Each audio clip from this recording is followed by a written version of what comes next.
All right, everyone. Has the Fed gone wild? An op-ed in Thursday's Wall Street Journal, got it right here, said the Fed has taken measures far beyond its mandate to control inflation, and that, I quote, the combination of the prolonged zero interest rate and the bloated supply of bank money is potentially lethal.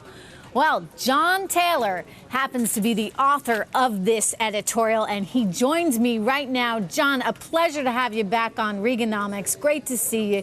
What's the real concern here? I mean, are there bubbles in the making that the Fed just has almost no idea could be coming down the pike?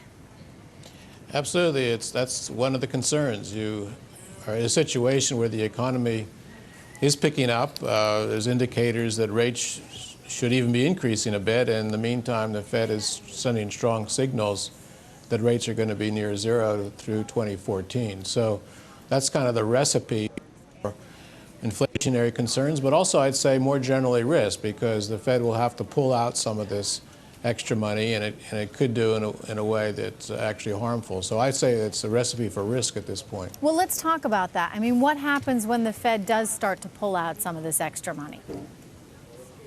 Well, it's likely to start to raise rates more than they otherwise would at the long end. People are not completely sure what the impact of all the quantitative easings has been in general. Some people think it's been positive for the stock market. It's hard to prove that. But what I think, when the Fed begins to think about pulling this out, people are going to be speculating.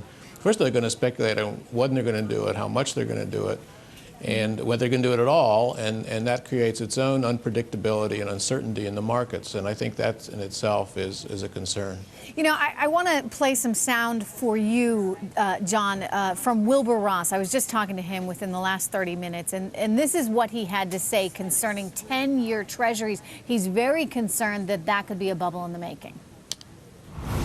I think that it's impossible for that paper to hold its current price level. Inflation is not gone forever and for all time, and monetary easing can't get progressive forever and for all time. So to me, the only question is when, not whether they go down. Do you agree, John? I mean, the Fed can't sort of keep printing inevitably. At some point, this is going to have to stop, and there's going to be a big hangover effect when they do stop? It will have to stop. I mean, after all, the Fed effectively has inserted itself into the interbank market. It's setting the rates without regard to the supply and demand for money. It's having big impacts in its purchases and the quantitative easings, which is uncertain.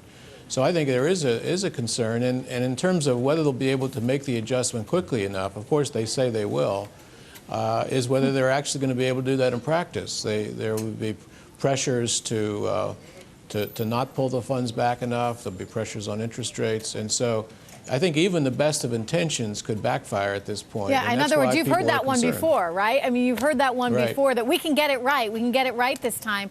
You know, but think about Fed policy during the Greenspan years and what that eventually led to. I just question what Fed policy right now could eventually lead to down the road.